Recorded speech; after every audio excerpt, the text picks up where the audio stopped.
Today is the day, ladies and gents. If you're one of those desktop PC hardcore enthusiasts, or even a PC master race guy, or someone who thinks laptops are pretty much just a toy, then today is a special day, because it's time to meet the new Ryzen processor. In retrospective, AMD's Ryzen CPUs have been around since 2017, with the AM4 socket having been the go-to for the last 4 generations. But everything must come to an end, and it's time to meet a brand new platform. So after many rumors, Reddit threads and speculations, we finally come face to face with Ryzen 7000 processors, the new lineup that's set to break records in speed and performance. Some overtime later, kudos to my colleagues for their implication, and here we are, ready to tell you what's the deal with Ryzen 7000 and their new socket.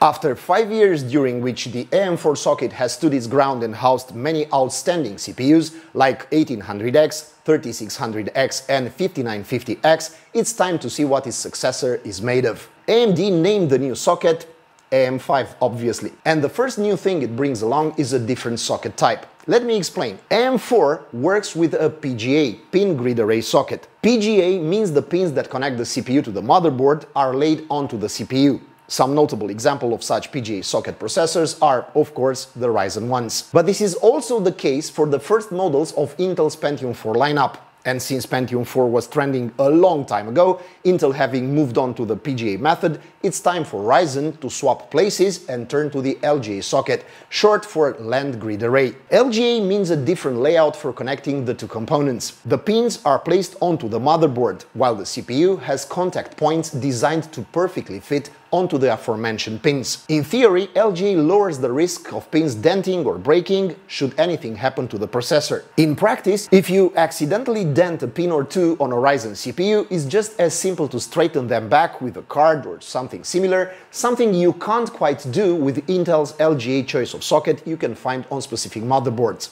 Ups and downs, I guess. Well, that's not necessarily a brand new concept for AMD. After all, our Threadripper Pro rig is actually using an LGA socket, namely the STRX4. The wow factor lies in the socket having made its way to the mainstream Ryzen processors. But the big news do not stop here. Not only do the new Ryzen 7000 CPUs operate on the LGA socket, but they also changed their shape. Say goodbye to that good old square you could so easily plaster thermal paste on, and welcome to this tiny high-tech spider of some sort. It's so weird, I mean, how am I supposed to apply thermal paste on this thing? Well, all in all, I find it oddly interesting because it manages to set itself apart from the rest thanks to its shape. The new AM5 Ryzen 7000 CPUs are based upon the Zen 4 architecture. AMD claims the new lineup offers a 13% boost in instructions per cycle performance compared to the previous generation. Furthermore, the new architecture brings forth some upgrades when it comes to TDP and offers AVX 512 support, meaning a significant increase in machine learning and AI operations. But that's some niche stuff, so let's talk about the most important and obvious aspects, shall we? For example, let's outline the 30% performance boost in single-core tasks. And that, my friends, it's quite noteworthy since the single-core thing is, or was, generally speaking, Intel's expertise. Until now. The new Ryzen comes with an improved frequency up to 5.7 GHz. Yes, that's almost 6 gigs. So, with this little tweak, AMD struck a nerve. Intel's supreme argument has always been frequency. Our products reach over 5 GHz and we have the fastest gaming processors. Well, not anymore. Now we have the Ryzen 9 7950X going up to 5.7 GHz with a much more palatable power consumption as a result of using a more advanced manufacturing process. The Zen 4 architecture was created using TSMC's 5nm process. This applies to the components that make up the CPU, as the integrated circuit on which the CPU sits uses the 6nm node. But this can't be considered something brand new, as AMD has done this before, and it worked. And with the new configuration, Ryzen 7000 processors offer integrated RDNA2 graphics with support for HDMI, DisplayPort and USB-C with DP Alt mode. We also get AV1 decoding, plus encoding and decoding support for H.265 and H.264, and the power management system borrowed from the excellent Ryzen 6000 for mobile platforms. As for the platform these processors run on, you remember what I've told you about AM5, an LGA 1718 socket that offers support for 5th generation PCI Express, DDR5 RAM, and can provide up to 230 watts of power to the CPU. At first, we will have 4 AMD 600 series chipsets, designed for all types of users and all budgets. And in terms of platform lifespan, don't worry. The manufacturer assures us that it will offer support for the socket until the end of 2025. It's not 5 years like AM4, but at least we will have seen 3 generations of processors by then. As with every recent AMD release, the first batch of CPUs consists of 4 models. We first have the flagship, the diamond in the crown, or as the manufacturer called it, Ryzen 9 7950X. And the flagship's specs read something like this: 16 cores with 32 threads, frequency boost up to 5.7 GHz, 16 MB of L2 cache, plus a huge 64 MB L3 cache buffer. And be warned, all this comes with an 170 watts TDP. And since the socket allows for a maximum of 230 watts, we're talking about an actual 200-210 watts consumption. Next comes the lower end 7900X, this one. A 12 by 24 configuration with slightly less L2 cache, 100 MHz lower maximum frequency, and slightly lower power consumption. And from here, we follow a steady decrease in the specs of the next models. The Ryzen 7 7700X offers 8 cores, maximum 5.4 GHz, 8 MB L2 cache, and 32 MB L3 cache. That's 50% less than the 9 series. And last but not least is the model that will top all sales. Ryzen 5 7600X offers 6 cores, up to 5.3 GHz, 6 MB L2 cache, and 32 MB L3 cache. And the power consumption is the same as Ryzen 7, so 105 watts TDP with up to 142 watts squeezed from the socket. For these last 2 models, AMD recommends you use at least a medium tower cooler. I mean, something like the Noctua NH-U12A should do the job nicely. And then we have the specs that apply to all 4 processors. Things like DDR5 5200 memory support in dual channel configuration. The cool part here is the support for ECC modules, which is actually enabled processor-wise, so it's up to the motherboard manufacturer whether they will offer you this setting as well. But from what I've seen with Intel, with the transition towards the DDR5 standard, motherboard manufacturers are not shying away from including ECC support, so good news for those who want to use such modules. Voltages are pretty much the same as what we've seen in previous generations, so Ryzen 7000 processors run optimally between 0.650 and 1.475 volts. And so we have come to temperatures, because here's something caught my attention. AMD wants to make it as clear as possible that temperatures between 70 and 90 degrees Celsius are just fine. You don't do that unless you know that people might get triggered and whine that their CPUs are hot, so I expect the new models to be pretty hot. But I kind of knew this from the leaks, and this one seems to be true to rumor. I'll tell you all about that in detail later when we get to the results. The review samples we received from AMD includes 2 processors, the Ryzen 7 7700X and the Ryzen 9 7900X. And if you want to see the other 2 models, don't worry, they'll be around in a few days. But let's get back to the culprits here, namely the 7 series representative and the smallest of the 9 series. A new configurations mean that we also had to change the hardware on the test platform. Now we have an MSI MEG X670E motherboard, a 32GB G-Skill Trident Z5 Neo memory set with CL30 latency, a Gigabyte Radeon RX 6950 XT graphic card to complete the AMD setup, a Samsung 970 Pro SSD, and an 1200 watts Be Quiet Dark Power Pro 12 power supply. Cooling is provided by an all-in-one system from Republic of Gamers that comes with a 360mm radiator, over which 3 Noctua industrial fans are mounted. This AIO even handled the Intel's 12900KF CPU, so I'm pretty much sure I won't encounter a thermal throttle or other such strange things. It's also way more than what the manufacturer recommended, so it offers some headroom in case the voltage decides to go nuts or the temperatures go to the upper limit. And now that we know the configuration, let's put the 2 processors to work. First, we'll take a look at the scores of the Ryzen 9 7900X, then move on to the 7700X, and finally we'll put them up against other processors from Intel and AMD's past generations. For testing, we used a new benchmark suit called Benchmate. Well, the only thing new about it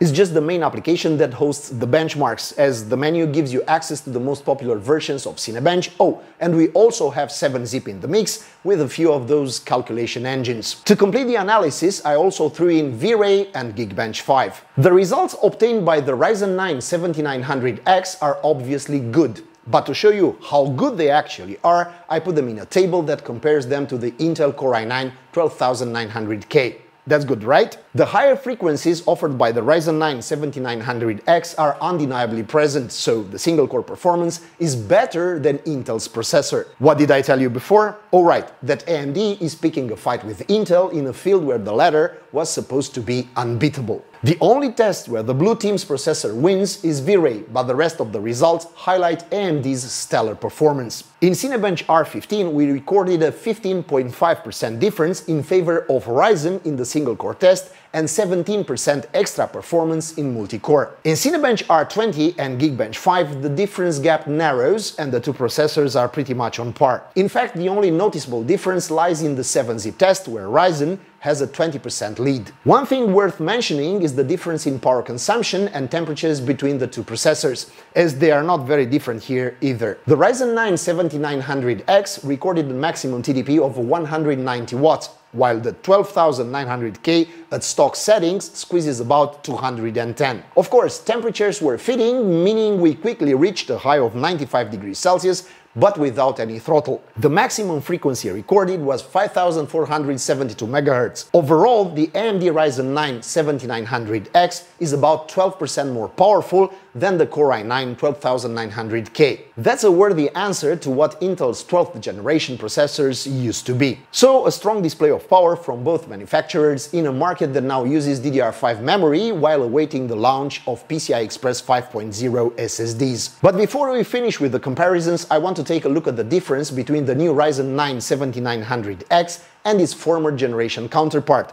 the Ryzen 9 5900X. In Cinebench R15 and R20, the new generation processors come out on top with an average of 23% increase in single-core tests and about 33% extra performance in multi-core. In Geekbench, the situation is even more dramatic, with the 7900X outmatching its counterpart by over 50% in all-core tests. A one-on-one comparison between the two generations tips the scales by almost 40% in favor of the Zen 4. That's a boost that proves the move to a new platform is well worth it if you're looking for an upgrade. But you'll see very soon that's not the whole truth. So far, we've seen what the new 7900X is capable of, so it's time to move on to the next processor, namely the AMD Ryzen 7 7700X. And its rival in the test showdown is naturally Intel's 12700K. And of course, I will also compare it to the previous generation Ryzen 5800X. Before I move on to the comparisons, I'll leave you with the table of results obtained by the new 7700X in the Benchmade suite, Geekbench 5 and V-Ray. We have good results in Cinebench, and there are some very good values in the advanced calculation tests as well. But without some context, it's hard to interpret properly, so I'll throw the processor against an Intel Core i7 12700K and an AMD Ryzen 7 5800X. A quick look at the results reveals a pretty tight situation between the red and the blue teams, with a difference of about 6.5% in Cinebench's single-core tests and about 10% when comparing single-core results. Taking all results into account, AMD's model comes out on top with a 26.8 difference. When it comes to temperature and power consumption, AMD wins again. While the 12700K needs 174 watts to reach its potential, the 7700X is a bit more satisfied with a maximum power consumption of 139 watts. This also translates into temperatures, and even though it recorded up to 96 degrees Celsius, most of the time the processor's temperature was around 37-40 degrees in idle and somewhere around 75 degrees in tests that didn't quite push it to its limits. Let's make now the comparison with the Ryzen 5000 generation representative though, because we encounter an interesting situation here. Core i7 12700K and AMD Ryzen 7 5800X are two quite similar processors, with on-par performances in most tests. So the difference between Zen 3 and Zen 4 is 28.5% in favor of the new platform. But I don't know how a big win this is, since for a difference of less than 30%, you'd have to switch platforms, buy new memory, and basically change at least half of your system components, which for many probably isn't worth it. But we also have to take into account the possibility of a 7800X that would be, at least in theory, more powerful than the 7700X we reviewed, making such an investment more acceptable. Well, that's pretty much how the Ryzen 7900X and 7700X fare against Intel's 12th gen processors and AMD's Ryzen 5000 series. We're seeing significant differences, and the transition to a new platform has given the manufacturer a great opportunity to poke Intel a bit more, at least until Intel's 13th generation comes out. Yet, these tests are worthless if we don't discuss the results obtained in games as well. So the next part of this video will focus on gaming. For this test session we have chosen 7 games that use the processor in different ways. The games are Borderlands 3, CSGO, Cyberpunk 2077, Far Cry 6, GTA 5, Metro Exodus and Shadow of the Tomb Raider. I use the maximum settings for each game. No ray tracing or FSR, no HD textures,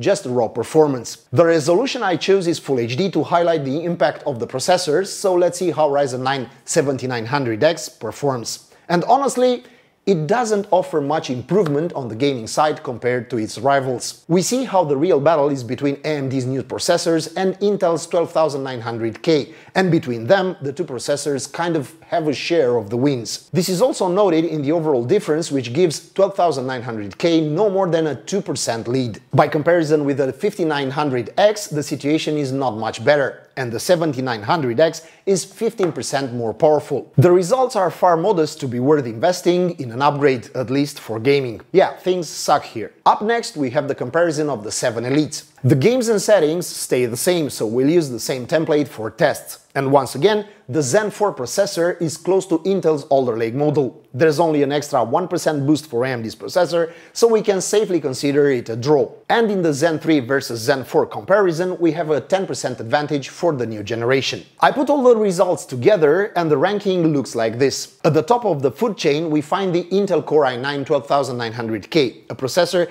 that has a total of 1892 FPS gathered from all 7 games. It is closely followed by the Ryzen 7 7700X, then Ryzen 9 7900X, and then Intel Core i7 12700K. And by close distance, I mean a difference of only 2% between first and fourth place in our rankings. And last, a little further apart, we have the 5800X and 5900X. Even then, the difference between first and the last place is 17%. Depending on the chosen games, this may go up or down, but the differences will be extremely small. And when we take a quick look over these rankings, we see something that doesn't do much justice to the new AMD Ryzen 7000 processors. Regardless of the processor you choose, whatever it's a 5800X or the new 7900X, when it comes to gaming, you're better off investing in a GPU and putting the CPU choice on the back burner. If you're only interested in esports gaming and high average frame rates, the new Ryzen 9 7950X would be the optimal choice, but that remains to be seen once we get our hands on it. Until then, we draw the line at 7700X and 7900X. They scored well to very well in gaming. The performance of 7700X was actually a pleasant surprise,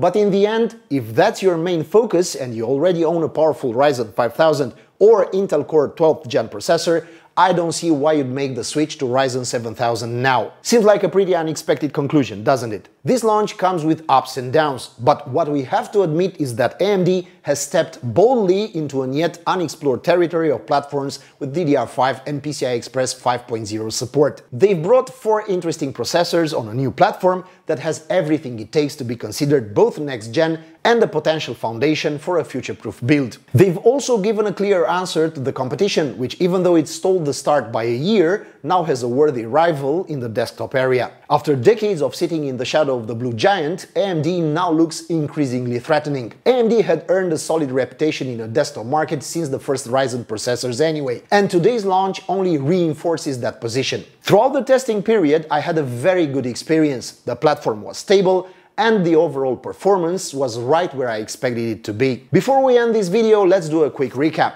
The Ryzen 9 7900X offers a big performance boost compared to the previous 5900X and manages to beat Intel's direct rival in tasks that require a lot of processing power. All of this while staying just a few percent behind the 12900K in gaming, making it an even more attractive choice as it comes with a lower power consumption and a platform that will be supported for at least 3 years from now. I can't say the same for the Ryzen 7700X. This former high-end segment, now almost mid-range 7 series processors, have such notable models like the 5800X 3D and 12700K, so it's hard to come with anything better. As for the new platform, I love that there is full support for AM4 clamp coolers, so if you already have a good cooler, you won't have to upgrade. This is great news for those who still own a Noctua NH-D14, for example, a very capable cooler by the way. Using the simple installation kit on AM4 will make sure the cooler can be used in 2022-2023 season with processors like the new Ryzen 7. There has been also an increase in power consumption, but the frequencies over 5 GHz in boost on all 7000 generation models scales things. All in all, I can't say I'm blown away or that AMD has released God knows what kind of alien technology. But the truth is they didn't need to do that. We've reached the point where CPUs are powerful anyway, and GPUs are the components that now make the real difference. But we need to evolve in all directions, and this launch is as natural as it gets. And if anyone asks me which platform to choose for a powerful and expensive build, the answer will be without hesitation Ryzen 7000 on the AM5 socket. Until proven otherwise, namely the next Intel series, my mind is made up. So, if you want to know more about AMD Ryzen 7000 and the new processors, stay tuned to Technicalities. Soon we will also discuss AMD Ryzen 5 7600X and Ryzen 9 7950X, and once we get acquainted with the next generation of video cards, we will see if it is worth upgrading our systems or if those of us who already have a powerful PC can wait one more generation before we can enter the card number and confirm the order. Whoa, that was about it. Just so you know that what we did here was a race against time. We only had 2 or 3 days for assembly, testing, filming, editing, so show us some love and subscribe to our channel. That is, of course, only if you enjoyed what you saw and want to reward our work somehow. But whatever you decide, we thank you anyway and wish you happy gaming.